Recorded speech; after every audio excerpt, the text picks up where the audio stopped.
Thanks so much, and thanks everybody for joining us here in our new space, whether you've been here or not. My name is Jacob Frey. I'm the mayor of Minneapolis, and I'm here with Elfric Porte, who's the director of housing, with Enrique Velazquez, who is the director of regulatory services, and with our director of CPED, Community Planning Economic Development, which is Eric Hansen. From the very beginnings of my time in office, affordable housing has been a top priority, and specifically deeply affordable homes, so that we are giving people who are experiencing homelessness the next rung on the ladder to pull themselves out. As we've mentioned, we are producing more deeply affordable homes than ever before, about 8.5 times the amount that we did just 8 years ago. And we want to continue that work. And that work becomes all the more important, especially in light of the message that came out of the federal Trump administration just this last weekend that recognized massive cuts to housing and urban development. This is monies that cities and counties around the country would get to provide shelter, to provide affordable housing, to put up community centers. Some of the most basic work that the people in our cities depend on, that work has since been cut. But where the Trump administration is stepping back, the City of Minneapolis is stepping up. And today, we're announcing $14 million being allocated to a number of different affordable housing projects and preservation of naturally occurring affordable housing projects, so that we in Minneapolis can continue to move forward to provide people with homes, even if the federal government is not. But on top of that, we are going to have an additional 126 new shelter beds by the end of this year, an additional 123 new affordable housing units set by the end of this year, because we know that when times get tough, when the weather literally gets cold, we in Minneapolis have every obligation to make sure that we're providing dignified, warm space so that people can live and so that they can be safe. And look, you don't have to look too far to understand why that matters. There are families and moms out there that have to make really tough decisions to bundle their kids up to go sleep in the car. There are other people that have to ride the light rail or the bus, not to get to work or to get to a location, but literally just to get by and survive because they need to be warm. There's no family, there's no mom that should have to make those decisions. We in Minneapolis should make it so that they have a warm place to stay. And with those 126 new shelter beds that we're putting up, we can make sure that they have that ability. And by the way, we're not doing this by ourselves. This is a partnership that we've got alongside nonprofit partners, the county and the state, because this work does not happen alone. The city is part of it, but we are a partner that is part of a coalition that cares deeply about the people in the city. And since 2018, we haven't just cared and talked about it, we've put those words into action and certainly put our money where our mouth is. In fact, $400 million towards housing and homeless response. That's one of the strongest, most sustained commitments of any city in the entire country. And so Minneapolis is proving what happens when a city actually leads. We build affordable housing at scale. We get people inside so that they're able to find stability, and we do that work even when Washington won't.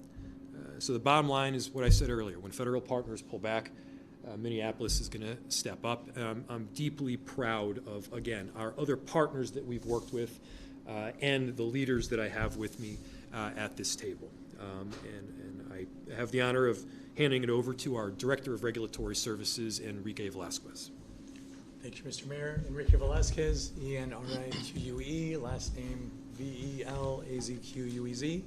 I'm the Director of Regulatory Services. Just kind of appending on to the Mayor's comments, homelessness is not just a number that we track, it's a reminder of people, neighbors, residents who deserve dignity and opportunity. Additional shelter beds are being added as we collectively continue to expand safe options for those sleeping in spaces unfit for human habitation. Our work is not only about beds and buildings, it's about restoring hope for people. Our homeless response team has helped hundreds of people this year, not just through outreach, but by connecting individuals to housing, healthcare, and hope. Each of these connections is a story of growth. It's a reminder that people-first strategies and housing-first strategies work. This work continues daily in collaboration with our partners across the entire continuum of care. Every organization, every outreach worker, every case manager, every person committed to this work plays a vital role. Together, we're not just counting outcomes, we're changing lives one person at a time. Thank you. I'll turn it over to Director Porte. Good afternoon, everyone. I'm Elfric Porte. I'm the Housing Director here at the City of Minneapolis within the Department of Community Planning and Economic Development. Name is spelled Elfric, last name Porte. The mayor referenced the amount of investment, financial investment that he's put into affordable housing, housing and homelessness in particular. And I want to stress that the $400 million addresses the housing continuum. Today we're talking about affordable rental and homelessness, but there is also a housing strategy for addressing home ownership. So that those resources are span the entire continuum, the housing continuum. The trust fund, the Affordable Housing Trust Fund that we're awarding $14 million to several developers to develop affordable rental housing units is a significant milestone. During the course of the year, we also closed on several development projects, and by the end of the year, we would have closed on 10 affordable rental projects, totaling 678 affordable housing units, of which nearly half of those units are deeply affordable. And deeply affordable is at 30% of the area median income. 30% of the median income, for context, is for a family of four, it's about $39,000 annually. Embedded in the mayor's funding, there is funding strategy. There is also $5 million of levy dollars that went towards the support of affordable housing. Minneapolis Public Housing Authority used those resources to support the Springs expansion project. That project includes 221 public housing units that's going to be rehabbed and 15 new affordable public housing units. This is Minneapolis staying focused, following our plan, and delivering on our commitments. I'm proud of the progress that we've made and even more motivated what's to come. So I appreciate it, and I'll hand it back to the mayor. And we'll open it to any questions you might have. How are we, I'm sorry, you want to go first? You raised your hand. I didn't. First and second, how about that? So I'll ask Mayor, how are we doing with our homeless population? And you obviously track it. Are there camps that are up with a lot of people? Is it just pockets of homelessness? Yeah. I happened to drive down Cedar the other day under the bridge of Hiawatha, and there was some sort of random tents, so I just sort of wonder about where you are with that part of the story. Both homelessness and specifically unsheltered homelessness in the city of Minneapolis and in Hennepin County has continued to decline. While other cities are seeing a pretty significant increase in homelessness and unsheltered homelessness, Minneapolis is seeing it go down. The most recent wholesale statistic that we got was, I believe, a 33% reduction in unsheltered homelessness. Now, that's still not enough. Again, there are other cities, including those that have gotten a bunch of due credit a few years ago for reducing homelessness, like Houston, that are now seeing increases. And so we're doing the kind of long-term work that is necessary to drive those numbers down to provide people with homes. Unsheltered homelessness, as you know, is a subset of the overall group of people who experience homelessness. Unsheltered, you're not in shelter. So you mentioned people who are in an encampment, or you mentioned people who are sleeping outside. That would be unsheltered. Yeah, no, it's a fair question. Yeah. And so, especially, and including that group, we need to make sure that we are getting them inside, especially in a place like Minneapolis, which is cold. We need to make sure that we get people inside, we get them wraparound services, we get them support, and then ultimately we get them into permanent housing. The first and quickest step there is getting them inside. And these 126 new shelter beds is exactly what this is geared towards. Yes, please. Melody Hoffman with Self Yes. Services. So I was going to ask a similar question about a hotspot by Kmart that we keep seeing repopulate, but I think you answered the question. So I will ask about the fencing that has been popping up, and I'm just wondering if with this great new news about all the additional shelters, if we're going to see, if you're projecting, and anybody can answer this, as we see these new shelter beds come online, if some of your existing strategies with the fencing around some of those hot spots, if some of that fencing might start coming down, or what's your strategy moving forward with that? Right. It's a good question, and I can turn it over to Director Iglesias here. Oh my God, that's funny. The other end. The other end. You could be my hero, baby. Director Velazquez, in a second here. What was your question again? Something about fencing, right? I'm sorry. Talk about music if you want. Yeah, I will do that too. About how all this new, with this new sheltering, hopefully we're going to get some people moving inside. Oh, yes. And so, but with the fencing, like, Yeah. is that strategy going to be going offline now? Yeah, Like, yeah. what's your strategy with that moving forward? Sure. So some of the fencing is related to City of Minneapolis. Some of the fencing is, for instance, Department of Transportation at the state level and the county. And so I won't make decisions for other jurisdictions, but certainly we make a lot of these decisions in partnership. In some cases, fencing has gone up not because of a lack of beds or something related to shelter. It's gone up because there is a drug trade that has been conducted along those specific parcels where the fences are now located. To get into specifics about parcels and the likelihood of taking down that fencing and the timeliness of doing so. And by the way, these are not permanent solutions. These are not good long-term or even medium-term solutions.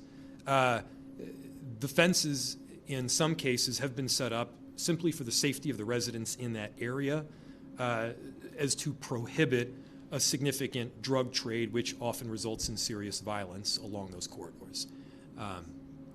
But I'll turn it over to Director Velazquez for an additional question.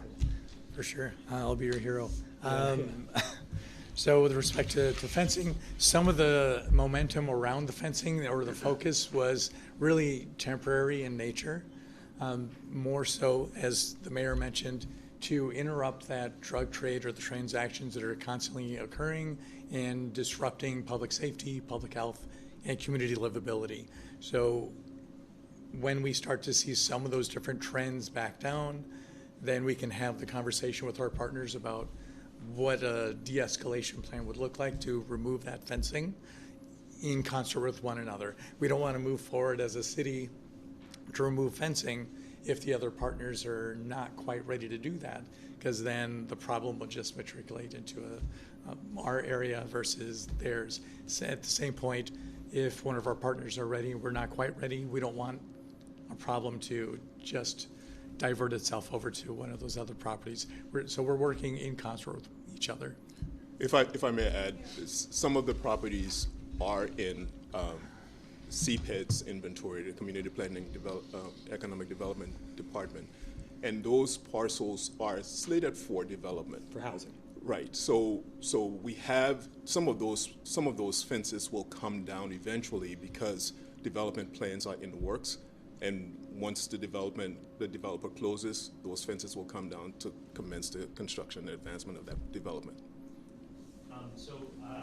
With regards to the federal news about reductions in funding, first off, I'm just wondering what impact do you think that will lead to in the city? Do you foresee that leading to a big influx of people who are experiencing unsheltered homelessness? And what's your level of concern of if these new shelters and other things you talked about here will cover that, or will it lead to an increase, do you think, of people who are unsheltered homeless?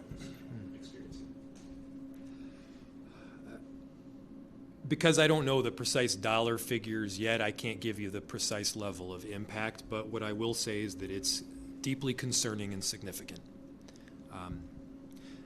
Look, when you shift administrations, you always expect there to be policy differences, especially when the shift includes differentiation between parties. When you shift between Democrats to Republicans, of course, there are going to be changes.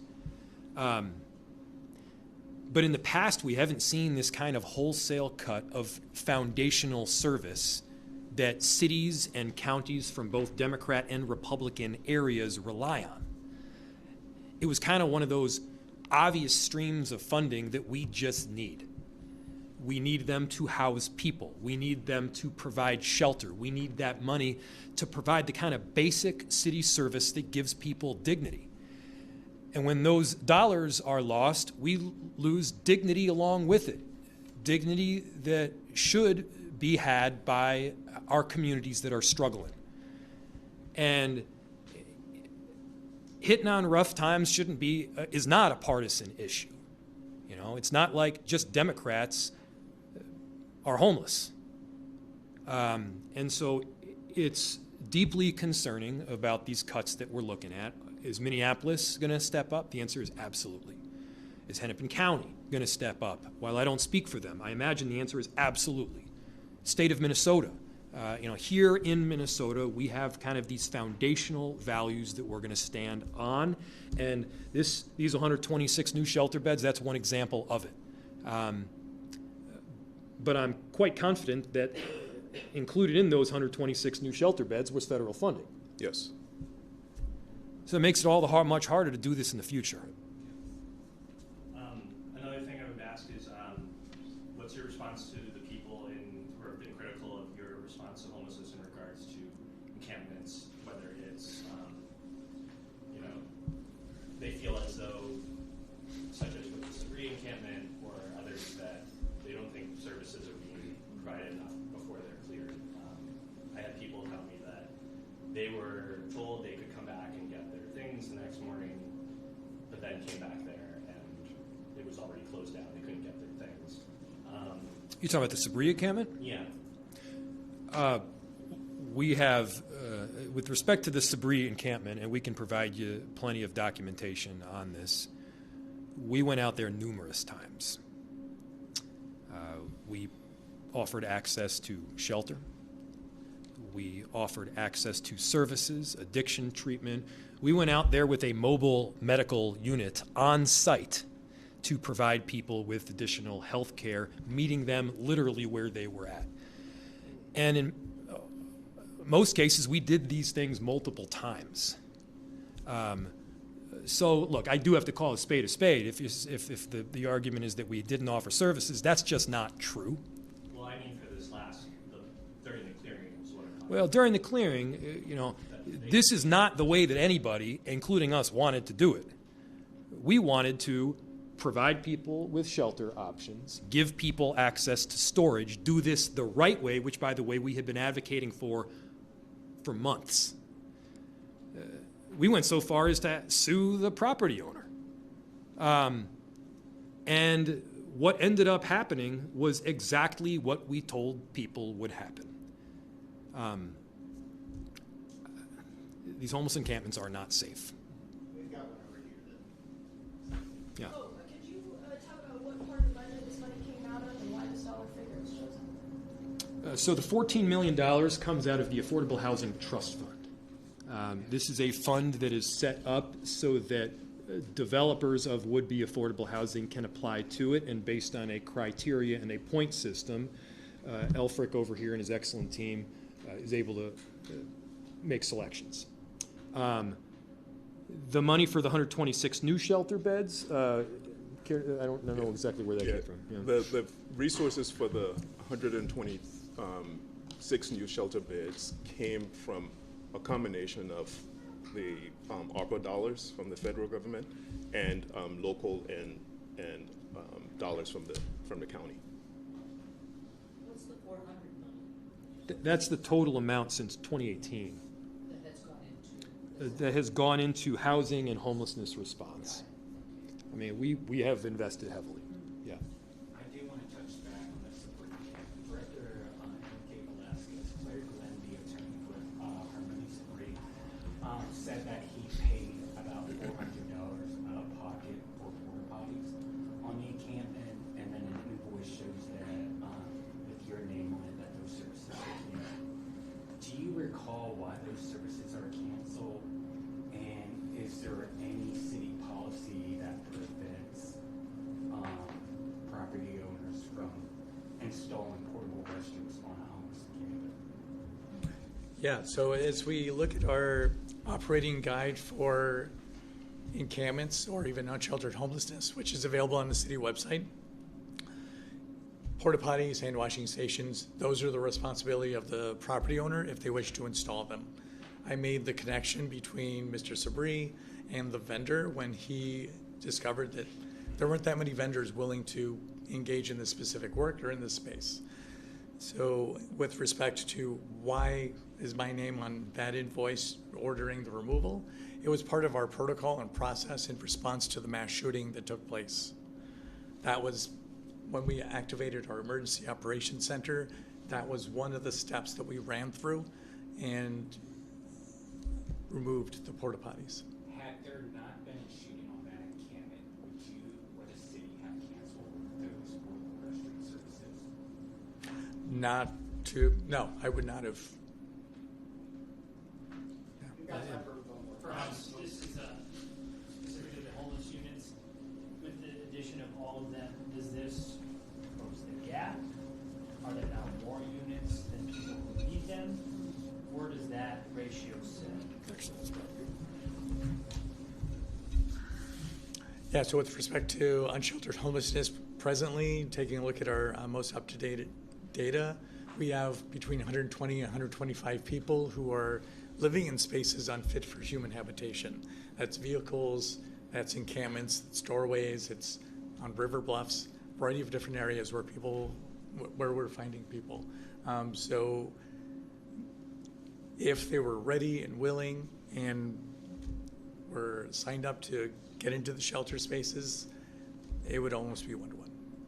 If I may add, in the mayor's budget recommendation, there is also $1 million that's earmarked for emergency shelters. So it's our hope that working with the county, we will add some additional beds during the winter seasons. Our argument all along has been, let's get people inside. To those that say we need wraparound services, we agree. To those that say we need culturally sensitive addiction treatment, we agree. To those that say we need long-term ability to get people in permanent housing, of course. That has been foundational since my very first moment in politics. But again, we can do all of those things inside from a shelter, not outside keeping people warm with propane tanks and open flames. And now, Enrique and Elfric, if you want to stay and answer additional questions about Mayor, you can to the floor. Can I ask you one more thing? Sure. Before you go? Just because I think people are, like the main criticisms I see sometimes of people who think that when responding to encampments, they feel like it's kind of like, they describe it as like rock and roll, like just moving people out of the way of being seen in public. And so I guess just in terms of that and why, funding for clearing encampments is necessary in some situations, and people who think that this response is, whereas Minneapolis is very staunchly has opposed the Trump administration's anti-LGBT or racial equity stances and things, they feel as though with homelessness it's not as progressive as they would like. I guess just in terms of that, what would you say to people who feel that way? Look, we're straight up about this. Our goal is to get people in shelter and permanent housing. That's why we're providing 126 new shelter beds before the end of the year. There's not a single city in the entire country where large-scale homeless encampments has been a good solution. Several have tried it. It hasn't worked anywhere. Talk to the mayors of those cities. It hasn't worked. And here locally, I've said this 1,000 times, it's not safe. And we saw that with the mass shooting at the Sabri property, and we've seen that with literal explosions happening countless times. I have a deep responsibility to this city to keep people safe. Large-scale homeless encampments doesn't line up with it. So Mayor, in the past, and I know you Yeah. want to stop, we've seen huge, not huge, campgrounds with the chimneys and all the Yeah. tents are taken. You haven't seen together. those recently. So you're hoping that you're preventing that this year? You don't imagine you'll see any of those where the chimneys are, yes. Right, yurts, the That's yurts. goal, obviously. Of course that's the goal. And then how do you? But it's not it. If people are mentally ill or high or what have you, how do you actually say, okay, let's go to a shelter if they have all these obstacles in them? Yeah, you're preventing right. them from opening up to that possibility. Yeah, yeah. So again, we are seeing unsheltered homelessness go down. Other cities, and you don't need to take my word for it, you can look at the data, other cities are seeing a substantial increase in unsheltered homelessness. In Minneapolis, it's down over 33% and continues to go down from there. Here's one of the real long-term issues. What we're talking about here, especially with unsheltered homelessness, a large portion of it is in dealing with addiction. Deep addiction to drugs like fentanyl and opioids. Now, what we have seen is that when people are either really high or they're going through withdrawal, they're far less likely to accept service. But there is a happy middle zone there where they are. That happy middle zone can be extended by a drug known as Brixadi. It's about $1,000 per pop, but it lasts an entire month. It's worth every penny because it curbs the symptoms of withdrawal, giving people more time to make the decision themselves to accept the assistance. So when we go out there countless times with the county and with our homeless response teams, we give people the ability to make the decision, and when they have those withdrawal symptoms curbed, they're more likely to say, yeah, but there's a next step. But there's got to be a next step. And now he's really late. All right, I'm sorry, well, but let me finish. I'll finish. Given that- This is pretty new. But there's a bunch of hurdles in order to administer on site, a bunch of hurdles legally. There's also the problem of when you actually take somebody into the hospital or into a treatment facility, they need help now. Not in a week and a half when they get an appointment, because we all know what's going to happen then. They need help right now. That's where the gap is. That's where we all need to be working together to make sure that those gaps are filled. We can do it. We can do it. It's going to be hard. And we just got to get the job done. I got to get to the next thing. All right, thanks everyone. Thanks, everybody. Yeah. Thank you. Elfric is still here, so there are still more questions. We did have a hard stop at about 3:45, but we got 2 minutes. So the city's 311 services are a service for people who look for rental or housing codes within their rental units. There are stories and reports about how people have called 311 and they haven't gotten services in time. Is there any problems with staffing or anything to address those concerns? And what can you say about the city's 311 system? So Okay. I don't oversee 311. However, the agents there do, if it's specifically housing related or rental property related, those two get funneled over to our inspection services division of regulatory services, which I do oversee. We have set up response times. So similar to MPD, there are priorities, priority 1, priority 2, priority 3s, with their own designated response time in which we need to respond. It doesn't mean necessarily that we're going to address that specific issue within 24 hours. However, we will respond to it in 24 hours, or if it's 2 days or 3 days, then that's the agreed upon response time. But to my knowledge, we're not delayed in providing a response, and I think the most recent quarterly report from 311 shows that about 98% of the calls that we've received, we've been able to address within the response time. Okay, and then there's 4 full-time staffers within the city's regulatory services in regards to homeless outreach, is that correct? Presently 4, we have 5 positions. We're just wrapping up the hiring of that 5th position right now. Okay, and is there any plans to expand those considering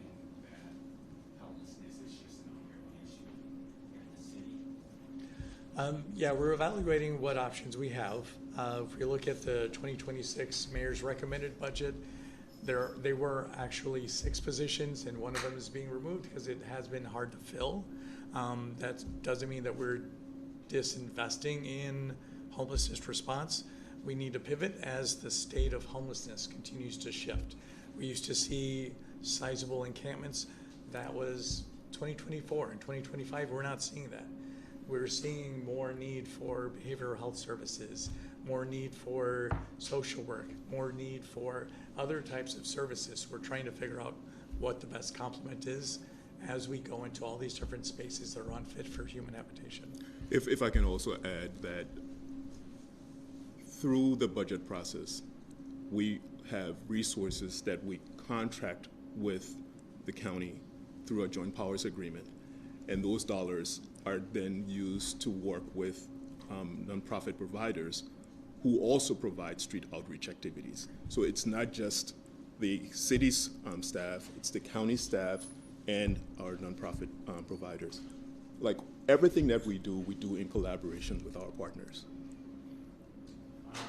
Probably answered this before, but I guess just what's the general criteria for encampments? If it's like you have to get complaints or kind of be for a number of reasons, why one's decided it needs to be cleared at this point because it's unsafe, or just kind of how it's decided. So all encampments will be closed. The only question is when. So we do have 4 specific criteria that we look at: public health, public safety, community livability, and then are there other environmental factors or extenuating circumstances that would elevate one specific closure versus another? Is it next to a vulnerable population or a school or at a bus stop or something like that? So we evaluate all those different criteria when making the decision to close an encampment. And when will these shelters be open again? Looking at the Indian Women's Resource Center at Valiant, Simpson, and Kyle Garden. Are those open right now? I see the slide says projects opening in Q4 2025. All but the Simpsons apartments and shelter is open. You know when that one's gonna? We believe that by the end of the year. Okay. And I guess I could look up later, like, just what are they like in terms of low barrier diversity having requirements for like, you know, not having drug usage and stuff. Don't know the specifics, Okay. and we can follow up with you on that. And when there was the news recently of the reductions in federal funding, did that start any conversations for like we need to do additional things, or is that still ongoing with that trigger? Hennepin County is the lead community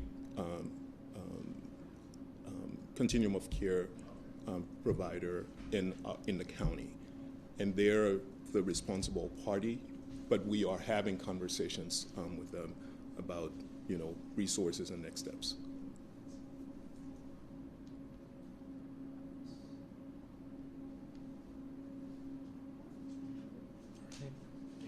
Thank you. Appreciate it.